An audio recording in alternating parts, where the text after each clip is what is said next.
Pozdravljeni v predstavitvi novega programa, ki ga pripravljam za to poletje. In to je, kako prepoznati, spremeniti ali odgnati narcisa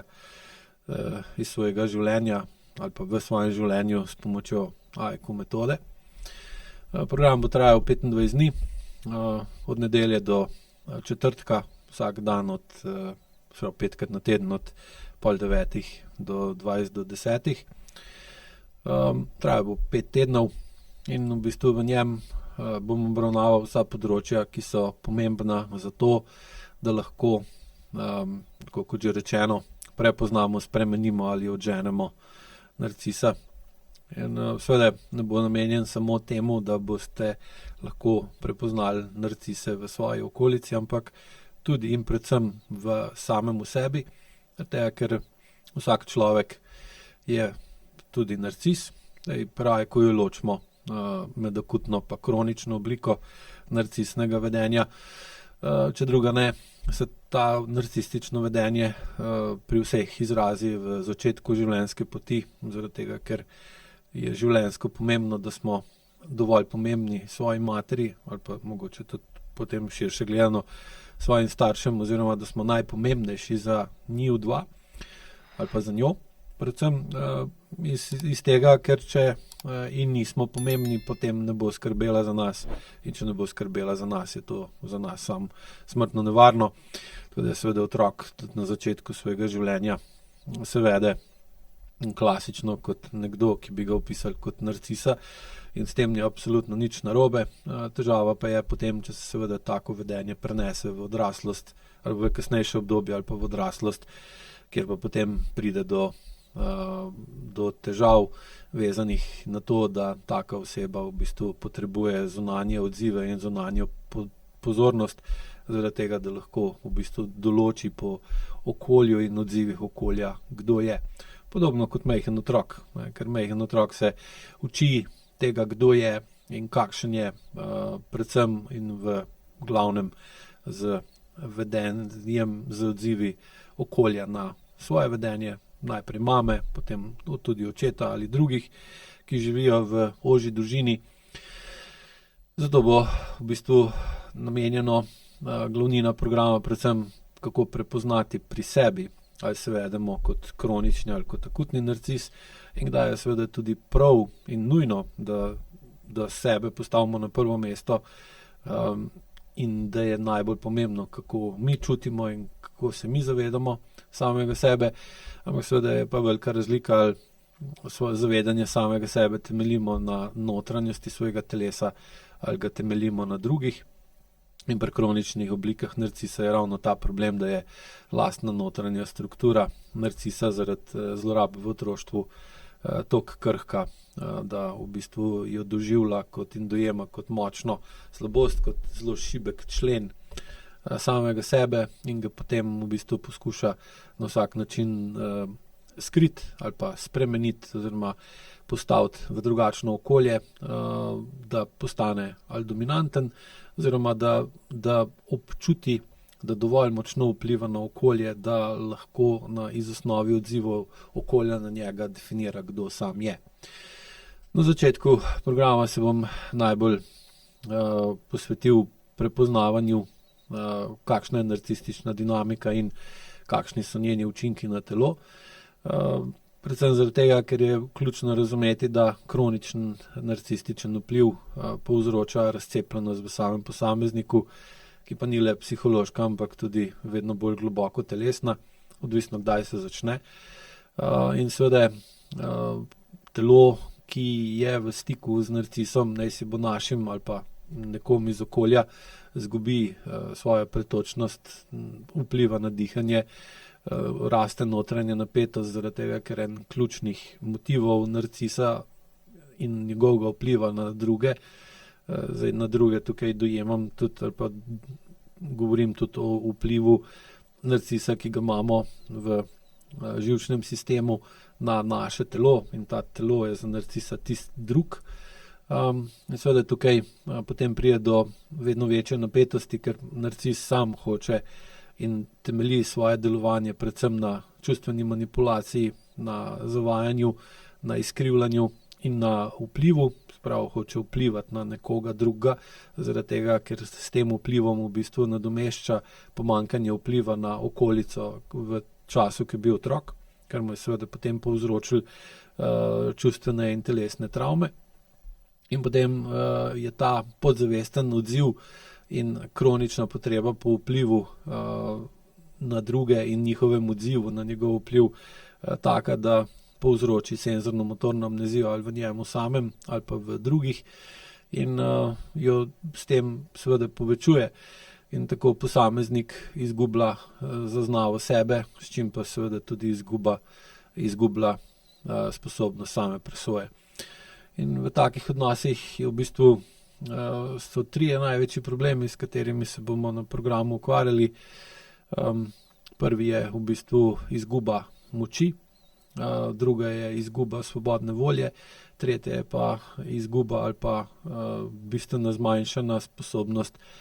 čutenja, kakšno je resnično stanje, kako smo mi v resnici in kakšni so vplivi okolja na nas in v kakem okolju dejansko živimo in funkcioniramo, kar pa seveda vodi predvsem v to, da je potrebno povečati stik s telesom, ker je tudi glavni namen AEQ-vaj in dihalnega protokola, ki ga bom učil na tem programu. Zaradi tega, ker v bistvu bolj ko znižujete senzorno-motorno amnezijo in višate čustveno zrelost, bolj lahko prepoznavate telesne znake, ki vam govorijo, da imate do sebe narcističen odnos ali pa da ima nekdo drug do vas narcističen odnos.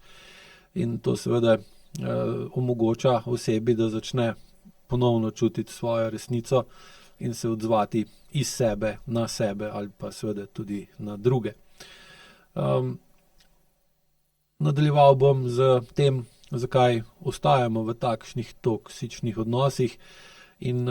kako ne moramo iti ven iz tega odnosa zaradi občutka krivde ali pa zlorabe. Pogosto je problem v tem, da enostavno ostanemo v takem odnosu, ker nam je to kratkoročno lažje, ker seveda izhajati ven iz takega odnosa, kar pomeni stopati v globljo resnico in boljše povezavo s telesom, seveda pomeni tudi zavedanje lastnih napak, lastnih napačnih presoj, lastnih odločitev, ki so se skozi čas pokazale za slabe ali pa za manj dobre. In seveda ta čustvena manipulacija, ki izhaja iz otroštva in se potem kronično ponavlja tudi v odraslosti, predvsem iz čustveno nezrelih ali pa narcističnih staršev, ustvari vzorce, v katerih ta oseba čuti dolžnost, krivdo ali pa strah pred zavrnitvijo, če se izrazi avtentično in spontano. In predvsem zaradi tega, ker če se takrat kot otrok pri takem staršu izrazila jasno in povedala tisto, kar resnično čuti na otroški način, in je pa seveda zaradi tega, ker je bil odmev na narcisovo vedenje strani otroka neprimeren, zavrnjena, napadena, odrinjena ali pa na kakšen drug način ustrahovana ali pa traumatizirana, se je seveda že takrat v otroštvu, ker je bila v resnici popolnoma odvisna od takega okolja, odvadila in razvila primerne podzavestne vzorce, s katerimi je preprečila avtentično, spontano vedenje, s katerim bi izšla ven iz tega narcističnega odnosa. Samo težava pa nastane, če je starš narcis, kako boš kot majhen otrok šel ven iz tega odnosa, če si od tega odnosa življenjsko, dobesedno življenjsko odvisen. In seveda ti ne preostane druga, kot da v letih, ko odraščaš, razviješ primerne podzavestne vzorce soočanja in sprejemanja, da je to normalno vedenje, normalen odnos. In seveda potem niti oziroma se tako dobro prilagodiš takemu okolju, da ga niti več ne zaznavaš kot neobičajnega, toksičnega, nevarnega, traumatizirajočega in hkrati tudi iščeš oziroma te privlačijo takšni ljudje, ki imajo podobno vedenje, zaradi tega, ker je tvoja podzavest že prilagojena na njega, da pa se sam tako vedeš do sebe ali pa pustiš drugim, da se tako vedejo do tebe, to je pa stvar sam mikro prilagajanja oziroma konteksta posameznega življenja. Seveda,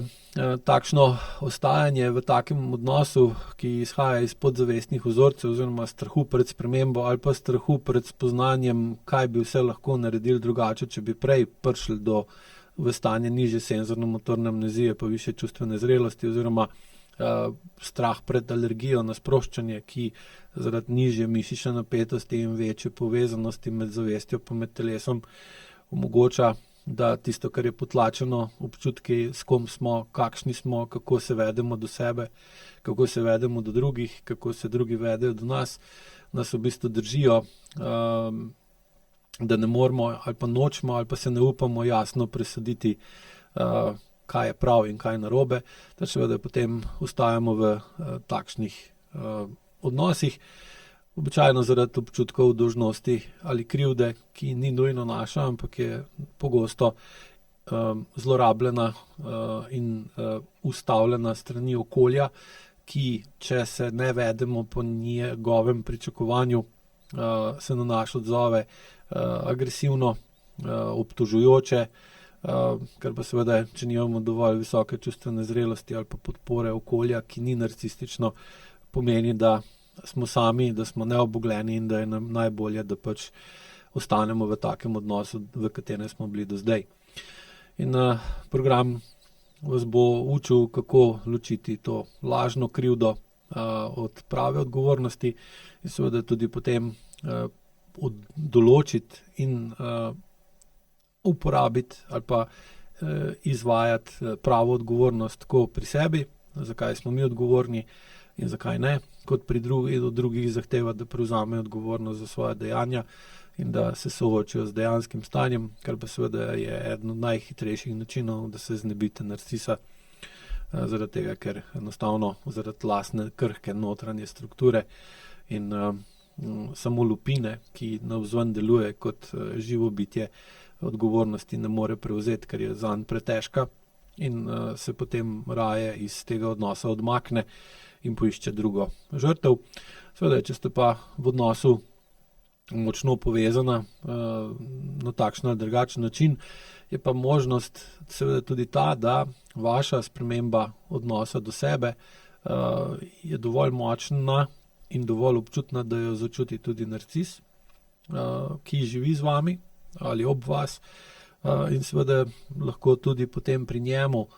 ali njej sprožite takšen odziv, da bo iz notranjosti telesa začutil tisti del samega sebe, ki je še živ, ki je še topel, ki ima še čustva, ki še ni bil dokončno asimiliran ali zamrznen. Podobno zgodbo lahko opazujete ali pa gledate v risanki Frozen, kjer v bistvu je ena od sester topla, druga pa hladna in v bistvu dinamika odnosa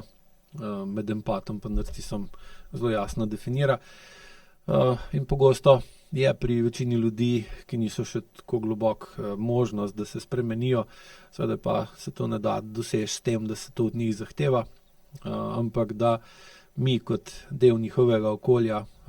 postanemo bolj povezani sami s sabo, znamo bolj jasno prevzeti odgovornost do samega sebe in do vsega, kar počnemo, se znamo bolj jasno soočati z resnico in potem lahko tudi seveda uporabimo to za dovolj drugačno vedenje do sebe in do te osebe, da ustvarimo tak pritisk na njo iz okolice, ampak ne direktno, ampak indirektno, da začne čutiti notranjo toploto in uživi oziroma se lahko sooča počasi s svojimi čustvi in v obdobju povezovanja in dvigovanja njegove čustvene zrelosti tudi iz kroničnega narcisa počasi pride v fazo akutnega. V programu bom obravnaval, da je telo resnično merilo odnosa, ker v Aikuju telo dojemamo kot kompas, kot dobesedni za orientacijo v prostoru, kot čustveni kompas, moralni kompas, definicijo, kaj je prav, kaj je narobe, kaj je pravično, kaj je krivično. In seveda ta kompas pa kaže najbolj prav takrat, kadar smo sproščeni. Težava pa je, da če smo v bližini kroničnega narcisa, naj si bo to naj si bo to, da smo to mi sami,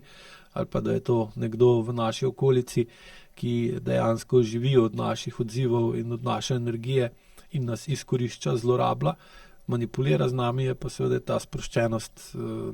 neizvedljiva in seveda potem ne moramo imeti zdrav odnos do sebe, če ne imamo zdravega odnosa do sebe, ga nimamo tudi do drugega in tega naša zavest niti ne opazi, zaradi tega, ker zaradi senzorno-motorne amnezije niti ne opazimo, niti ne občutimo, da smo ko se mi vedemo na določen način zaradi samega sebe napeti ali pa ko je nekdo drug v naši bližini, smo napeti zaradi njega. In seveda višja čustvena zrelost in znižana senzorno-motorna amnezija omogočata, da začnemo bolj zaupati telesni resnici in jo uporabimo kot osnovo za naše odločanje, ki pa zaradi vaj in spremenjenega razumevanja, dihanja skozi protokol, ki se ga boste učili na programu, postaja vedno bolj natančen kompas za naše življenje. In seveda potem tudi lažje opazimo manipulacijo od zunaj, ne. S tem ponovno razvijamo notranji občutek, ki je zaradi manipulacije v otroštvu bil sistematično onemogočen. Hkrati se seveda pa tukaj zgodi tudi eno, ne, da osebe, ki so živele v toksičnem, napetem okolju, ki ni bil ali je bil pa zelo redko sproščen, tudi same razvijajo avtonomen živčen sistem, katerega normalno stanje je povišana napetost.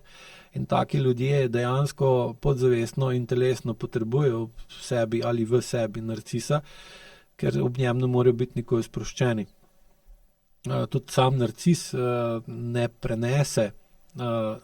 ta prave celostne sproščenosti zaradi tega, ker je sam to sposobnost izgubil že zelo zgodaj v življenju in dejansko, ko čuti sproščeno osebo, jo poskuša na tak ali drugačen način zmanipulirati, da ta sproščenost v bistvu izgine, ker se potem v bistvu počuti, da je normalno, da nisi sproščen, čeprav seveda to niti približno ni res. In seveda bolj, ko v bistvu dvignete čustveno zrelost in zmanjšate senzorno-motorno amnezijo, bolj začnemo zaupati telesu in pogosteje se pravilno odločamo in seveda smo tudi pogosteje vedno bolj sproščeni. In seveda na ta način v bistvu postanemo vedno bolj človeški, vedno bolj čustveni, kar je pa popolno nasprotje tega, kakšen narcis je. Potem bomo obravnavali prekinitev vloge čustvenega oskrbnika, ki je direktno povezana z vzpostavljanjem telesnih meja. Ker narcističen vpliv nas postavi in na nas deluje tako, da nas postavi v vlogo, da smo odgovorni za čustva nekoga drugega. Se pravi, prvi primer takega čustvenega odnosa je čustveni incest, ki je v bistvu pri večini ljudi, ki imajo zdaj težave z kroničnim narcističnim vedenjem, ga moč jasno definirati. In ta čustveni incest, kot sem že večkrat razlagal tudi v podcastih, je dejansko namenjen temu, da otrok skrbi za čustvene potrebe starša, kar je pa logično, da ni pravilno niti strani starša, niti strani otroka. Zdaj, če je to akutno, je to še v redu, če pa kronično, kar pa ponovadi je, pa seveda ni v redu. In tukaj se postavi glavna osnova za narcistično vedenje. In seveda, ko začnemo to spreminjati, ko se začnemo zavedati, da smo v otroštvu morali pomirjati ali pa razveseljevati starše na račun samega sebe in lastnih čustev, je vedno lažje to v bistvu narediti in potem seveda zaradi razlag in vpliva sodelovanja na programu tudi razumeti, zakaj pride do alergije na sproščanje, ki je povezana s tem procesom in kako tudi to prestati, da se to uredi. In na programu z sistematičnim zmanjševanjem senzorno-motorne amnezije in razvojem čutenja telesa in zavedanja telesnih meja si omogočite postopno prekinitev tega vzorca, zaradi tega, ker se vedno bolj zavedate, kje so vaše meje in jih začnete tudi vedno bolj jasno braniti in seveda s tem onemogočate manipulacijo svojemu narcisu ali pa narcisu v svojem okolju, ki seveda ne prebavlja mej, ki mu meje predstavljajo eksistenčno grožnjo, zaradi tega, ker bolj ko znamo omejiti stvari, manj je izkoriščanja, manj je zlorabe in manj je v bistvu življenja in delovanja na račun drugega, kar je pa pri narcisu osnovna komponenta, ker je sam v svojem delovanju tako izjemno močno neučinkovit, da potrebuje ogromne količine energije iz okolice, da lahko to lastno neučinkovitost delovanja, ker ne deluje iz svoje notranjosti, ampak iz okolice, ohranja. In seveda je potem logično, da mora v okolici ustvariti dovolj visoko senzorno-motorno amnezijo, čustveno manipulacijo in telesno napetost, da okolica ne opazi, kako jo izkorišča. In seveda nekaj časa to gre, potem se bo seveda to podre, ali oseba, ki je izkoriščana, omaga, pa ne more več, pa pol narcis napreduje, ali pa gre naprej do nove žrtve, ali pa v bistvu oseba spozna, kaj se dogaja in prekine ta krog, zato se tudi narcisi zelo pogosto selijo iz enega v drug odnos. Zadnje področje, ki jo na programu obravnava, je pa prehod iz vloge žrtve narcisa v vlogo odrasle osebe. In to je potem tisti odločilen korak, ki omogoča, da preidemo iz notranje ujetosti v zunanjo anatomijo, ko omogoča, da skozi nižanje SMA in dviga čustvene zrelosti postopoma postavimo stik z realnostjo in odpravimo to zamegljenost, ki jo je na nas imela dolgotrajna manipulacija. In s tem se seveda aktivira svobodna volja, to, kar sem že na začetku omenil. Posameznik ni več odvisen od potrditve, se ne boji zavrnitve in zna videti resnico v odnosih takšno, kot je, z manj iluzije, z manj samoprevare in s tem pomeni, da prevzame odgovornost zase in za življenje, kar pa pomeni, da ni več kroničen narcis ali pa ni več v odnosu s kroničnim narcisom, kar je pa tudi v bistvu namen samega programa. In če vas to področje zanima, če ste v bistvu udeleženi v takem odnosu, ali spoznavate, da ste sami do sebe ali pa do drugih narcis, ali pa da ste obkroženi z enim ali z večjimi, vas vabim na program. Ne bo enostavno, pogosto ne bo prijetno, bo pa nujno in zato, da prekinete ta krog, kroženje v vzorcu nemoči in v bistvu to kroženje z dodatkom nižje SMA pa višje čustvene zrelosti spremenite v postopno spiralno dviganje v višjo čustveno zrelost in višjo samostojnost, kjer pa seveda potem boste vedno bolj odganjali od sebe take osebe, jih ne boste več privlačili k sebi in vedno bolj bo v vašem življenju prostor za ljudi, ki v bistvu hočejo z vami sodelovati, ne pa živeti od vas oziroma biti v nezdravi simbiozi z vami. Hvala lepa in lep pozdrav.